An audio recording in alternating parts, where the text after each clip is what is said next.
Hello guys, welcome back to my YouTube channel the Rahul concept. आज हम बात करेंगे आरआरबी एएलपी भर्ती 2024 में सब्जेक्ट वाइज वेटेज, किस सब्जेक्ट से कितने क्वेश्चन आपसे पूछे जाएंगे। इसमें हम बात करेंगे मैथ्स से कितने क्वेश्चन आपसे पूछे जाएंगे तथा रीजनिंग से कितने क्वेश्चन पूछे जाएंगे एवं जीके से कौन से क्वेश्चन पूछे जाएंगे तथा आपको कौन से टॉपिक ज़्यादा पढ़ने हैं। तो वीडियो को अंत तक देखें, आपके लिए एक एग्ज़ाम पॉइंट ऑफ व्यू से बहुत इंपॉर्टेंट होने वाला है वीडियो। मैथ में आपको कौन कौन से टॉपिक ज़्यादा पढ़ने हैं, रीजनिंग में आपको कौन कौन से टॉपिक ज़्यादा पढ़ने हैं तथा जीके जीएस में ये सभी बात मैं आपको इस वीडियो में बताने वाला हूं। तो कृपया पूरा वीडियो अंत तक देखें। चलिए फ्रेंड, स्टार्ट करते हैं आज का हमारा सेशन। वैसे मैं जानता हूं कि आपको इसका एग्ज़ाम पैटर्न तो पता होगा, पर मैं आपको मोटा मोटा ऊपर से बता देता हूं। आरआरबी एग्ज़ाम में आपके 75 क्वेश्चन पूछे जाते हैं, जो कि आपका CBT 1 होगा, जिसमें आपको कुल 1 घंटे का समय दिया जाएगा तथा इसमें नेगेटिव मार्किंग 1/3 होती है। बात करते हैं इसमें कौन कौन से सब्जेक्ट आते हैं। तो इसमें math, reasoning, science and general awareness, जिसे हम जीके कहते हैं। जीके में ज़्यादातर स्टैटिक जीके का रोल होता है। बात करें इसमें 75 क्वेश्चन आपसे पूछे जाएंगे, जो कि 75 मार्क्स के होंगे और इसके लिए आपको 1 घंटे का समय मिलने वाला है। बात करें CBT 2 के पैटर्न की, तो CBT 2 में आपको कुल 120 मिनट का समय मिलने वाला है तथा 175 क्वेश्चन आपको इसमें करने पड़ेंगे, जो कि आपके ऑब्जेक्टिव क्वेश्चन होंगे। इसमें नेगेटिव मार्किंग होगी वो 1/3 होने वाली है। जैसे कि पार्ट ए में जो कि आपकी रीजनिंग कहलाती है, जनरल इंटेलिजेंस एंड रीजनिंग, और मैथ, जिसमें आपको 100 क्वेश्चन आपको 90 मिनट का समय दिया जाएगा। और नेक्स्ट बात करें आपका जो बेसिक साइंस एंड इंजीनियरिंग में जो भी आपकी टेक्निकल ट्रेड हो, उसमें आपके 75 क्वेश्चन और 60 मिनट का आपको समय दिया जाएगा। बात करते हैं आपके सिलेबस में कौन कौन से टॉपिक आपसे पूछे जाने हैं, जिनको आपको सबसे ज़्यादा रिवीजन करना है। बात करें सबसे पहले मैथ के टॉपिक की। सबसे पहले आपको इसमें board mass, decimal, fraction, LCM SCF, ratio and proportion, जिसे अनुपात और समानुपात हम कहते हैं। दूसरे नंबर पर एवरेज आपको पढ़ना है, परसेंटेज प्रतिशत आपको पढ़ना है, मेंसुरेशन, प्रॉफिट एंड लॉस, जिसे लाभ हानि कहते हैं, तथा मेंसुरेशन, जिसे हम ज्यामिति कहते हैं। नेक्स्ट आपको टाइम एंड वर्क, मतलब कार्य और समय आपको पढ़ना है। फिर उसके बाद आपको चाल, दूरी व समय आपको पढ़ना है, जिसे स्पीड, डिस्टेंस एंड टाइम कहते हैं। और फिर उसके बाद आपको सिंपल एंड कंपाउंड इंटरेस्ट पढ़ना है। फिर algebra, geometry, trigonometry, elementary, static का रोल भी इसमें बहुत ज़्यादा होता है रेलवे के एग्ज़ाम में। और उसके बाद में स्क्वायर रूट, किसी भी संख्या का स्क्वायर निकालना, घन निकालना, ये सब आपको आना चाहिए। और एज कैलकुलेशन, आयु संबंधी क्वेश्चन इसमें होंगे, एवं कैलेंडर एवं क्लॉक से भी इसमें क्वेश्चन होने वाले हैं। और आपका पाइप एंड सिस्टम, नल एंड टंकी से भी आपके सवाल आने वाले हैं। तो आपको फ्रेंड इतने टॉपिक को बार बार रिवीजन करना है, जो कि आपके एग्ज़ाम में बहुत बड़ा रोल प्ले करने वाले हैं। नेक्स्ट बात करें जनरल साइंस की। जनरल साइंस में आपसे physics, chemistry, biology, life science और एनवायरनमेंट यानी पर्यावरण, इन सब से आपसे क्वेश्चन पूछे जाने वाले हैं। नेक्स्ट बात करें reasoning, analogies, alphabet and number series, coding and decoding chapter से आपके क्वेश्चन पूछे जाएंगे। और नेक्स्ट आपके रिलेशनशिप, जो कि आपकी syllogism, jumbling, Venn diagram, data interpretation, जिसे DI कहते हैं, कॉन्क्लूशन, कथन निष्कर्ष, similarities and difference, analytical reasoning, classification, direction and statement, कथन और निष्कर्ष, ऐसे कुछ क्वेश्चन आपसे पूछे जाएंगे, जिन्हें आपको बार बार रिवीजन करना है। तो ये कुछ इम्पोर्टेंट टॉपिक हैं, जिन्हें आपको बार बार अपने रिवीजन में लाना पड़ेगा। तथा रेलवे के एग्ज़ाम में ये सभी प्रश्न ज़्यादातर रिपीट होते हैं, इसलिए मैंने आपको ये सबसे ज़्यादा टॉपिक बार बार रिवीजन करने के लिए बोला है। नेक्स्ट बात करें जीके, जो कि जनरल अवेयरनेस। इसमें आपको नेशनल एंड इंटरनेशनल इवेंट के बारे में पढ़ना है, हिस्ट्री, इतिहास के बारे में पढ़ना है, साइंस एंड टेक्नोलॉजी के बारे में आपको ज्ञान होना चाहिए।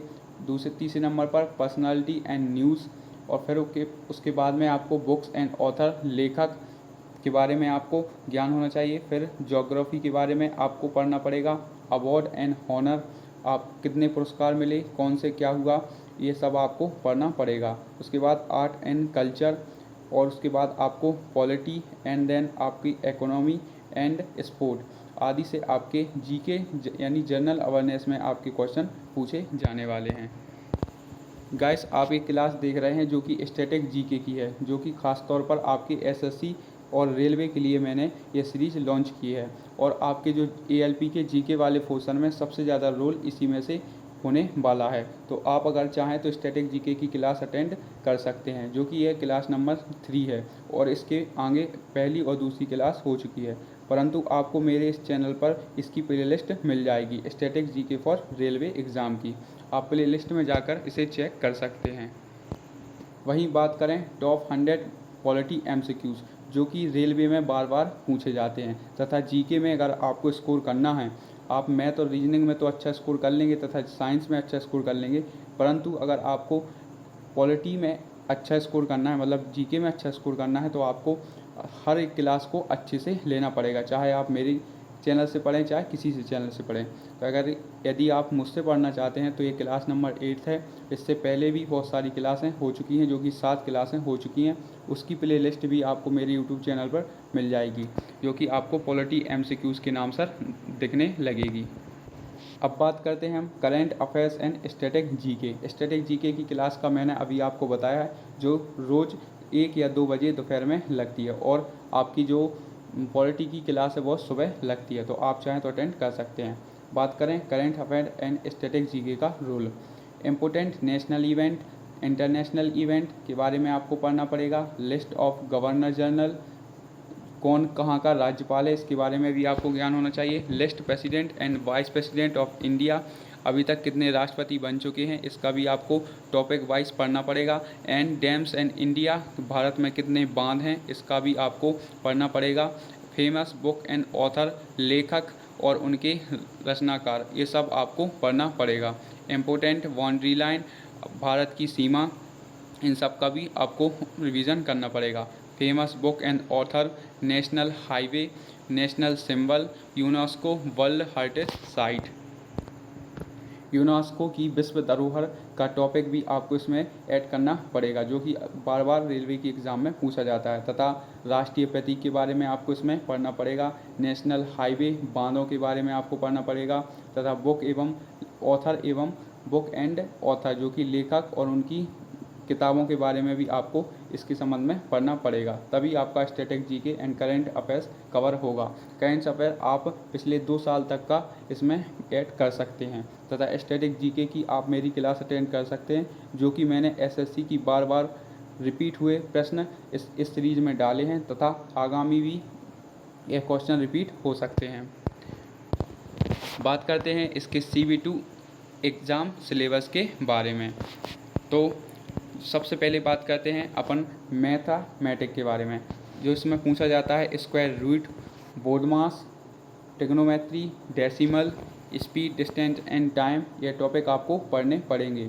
पाइप्स एंड सिस्टम, मेंसुरेशन यानी ज्यामिति, पाइप्स एंड सिस्टम यानी नल और टंकी, स्पीड, डिस्टेंस एंड टाइम, समय, दूरी व चाल, और डेसिमल यानी दशमलव, और बोर्ड मास तो आप जानते ही हैं। और नेक्स्ट परसेंटेज, प्रतिशत के बारे में, और स्टैटिक के बारे में भी आपको, जो कि सांख्यिकी का रूप होता है। बात करें फ्रैक्शन, भिन्न आपको टॉपिक पढ़ना है। सिंपल एंड कंपाउंड इंटरेस्ट, जो कि साधारण ब्याज और चक्रवृद्धि ब्याज वाला टॉपिक होता है। प्रॉफिट एंड लॉस, लाभ हानि। रेशो एंड प्रोपोर्शन, अनुपात एंड समानुपात। एलसीएम एंड एचसीएफ, एलजेब्रा, जो कि बीजगणित, सबसे ज़्यादा क्वेश्चन आपके मैथ में पूछे जाते हैं रेलवे के एग्ज़ाम में। वहीं बात करें एज कैलकुलेशन, जो कि आयु संबंधित क्वेश्चन होते हैं। नेक्स्ट बात करें ज्यामिति, और फिर उसके बाद में कैलेंडर एंड क्लॉक। आपको ये सारे मैथ में टॉपिक बार बार रिवीजन करना है, जो कि ये टॉपिक बार बार रिपीट होते हैं, और सबसे ज़्यादा इन्हीं में से आपको मार्क्स मिलने वाले हैं। अब बात करें रीजनिंग की, सिलोगिज्म, जिसे कथन निष्कर्ष कहते हैं। क्लासिफिकेशन, ब्लड रिलेशन, रक्त संबंध, analogies, similarities and difference, analytical reasoning, alphabet and number series. Number series से आपको 3 या 4 क्वेश्चन देखने को मिल सकते हैं आपके एग्ज़ाम में एएलपी के। कोडिंग एंड डिकोडिंग से भी आपको 2 या 3 क्वेश्चन इसमें देखने को मिल सकते हैं। कैलकुलेशन एंड डिसीजन मेकर, कथन और तर्क से भी आपको 2 क्वेश्चन पक्के होने वाले हैं जो कि रीजनिंग में आपसे पूछे ही जाएंगे। नेक्स्ट बात करते हैं वेन डायग्राम। वेन डायग्राम से एक क्वेश्चन आपसे पूछा जा सकता है। स्टेटमेंट, आर्गूमेंट एंड एक्सप्लेनेशन, कथन निष्कर्ष से आपके क्वेश्चन रेलवे में पक्के रहते हैं जो कि आपसे 1 या 2 क्वेश्चन पूछे ही जाएंगे। मैथमेटिकल ऑपरेशन से एक क्वेश्चन आपका पक्का है। डिस्टेंस एंड डायरेक्शन यानी दिशा और दूरी से भी आपसे एक क्वेश्चन तो ज़रूर पक्का पूछा जाएगा। फिर बात करते हैं डाटा इंटरप्रिटेशन एंड सफिशिएंसी, जो कि आपको एक क्वेश्चन इसमें से पूछा जा सकता है। जो भी मैंने इसमें टॉपिक बताए हैं आप कृपया इसका रिवीजन ज़रूर करें। अब बात करते हैं बेसिक साइंस एंड इंजीनियरिंग के बारे में, जो कौन कौन से आपको टॉपिक पढ़ने हैं। Engineering drawing, project, views drawing, instalment, lines, geometric figures and symbol, representation, units, measurement, mass, weight and density, work, power and energy, ये सब टॉपिक आपको पढ़ने पड़ेंगे। Speed and velocity, heat and temperature, basic electricity, levers and simple machine, occupation safety and health, environmental education, IT literacy, यह सारे आपको topic पढ़ने पड़ेंगे बेसिक साइंस एंड इंजीनियरिंग के सब्जेक्ट में से। बात करते हैं कौन सी ट्रेड में कौन कौन से टॉपिक होते हैं। जैसे इलेक्ट्रिकल ट्रेड में इलेक्ट्रिकल ट्रांसफ़र आपको पढ़ना पड़ेगा, 3 phase motor system, light, magnetism, जो कि आपसे पूछे जाएंगे, जो कि 75 नंबर का अलग से आपका पेपर होगा मेंस में।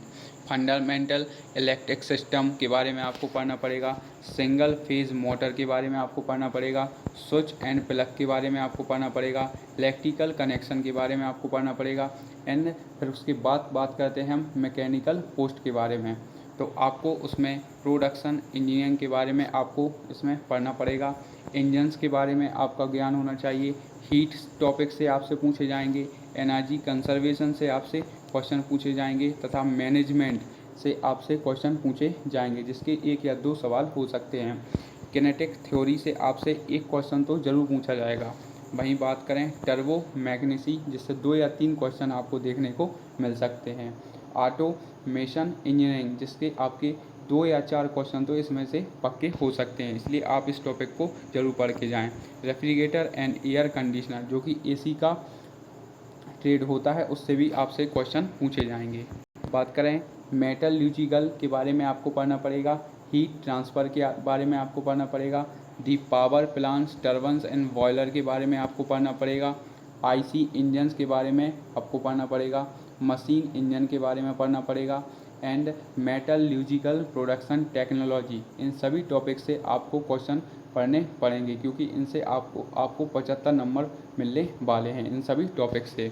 अब बात करें satellite trade, electronic and communication के विषय में आपको पढ़ना पड़ेगा। रेडियो कम्युनिकेशन सिस्टम के संबंध में आपको पढ़ना पड़ेगा।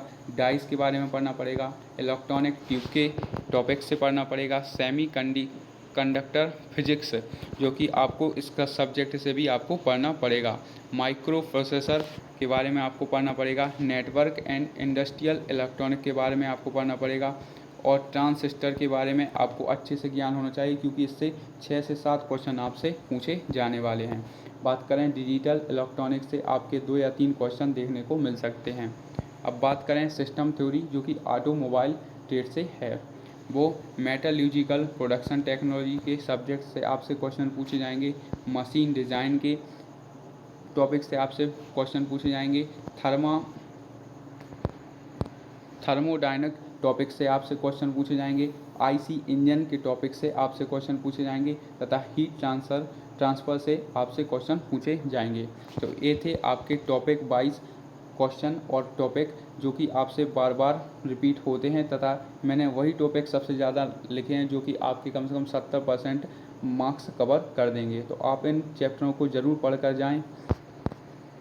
और यदि आप जीके में अच्छा स्कोर करना चाहते हैं तो मैंने जो टॉप स्टैटिक जीके जीएस की क्लास स्टार्ट की है, आप इसे ज़रूर अटेंड करें। मैंने 25 से ज़्यादा बार रिपीट हुए प्रश्नों की यह सीरीज लॉन्च की है, जो कि रेलवे इम्पोर्टेंट साबित होने वाली है। फिर उसके बाद बात करें हम पॉलिटी के MCQs, जो कि पूर्णतः NCERT पर आधारित हैं तथा इंडियन पॉलिटी से कम आपसे 6 या 7 क्वेश्चन तो ज़रूर ही पूछे जाएंगे। तो ये थे आज के हमारे कुछ क्वेश्चन और आज का सेशन। वीडियो अच्छा लगा हो तो लाइक करें और आगामी अपडेट पाने के लिए हमारे चैनल को सब्सक्राइब करें।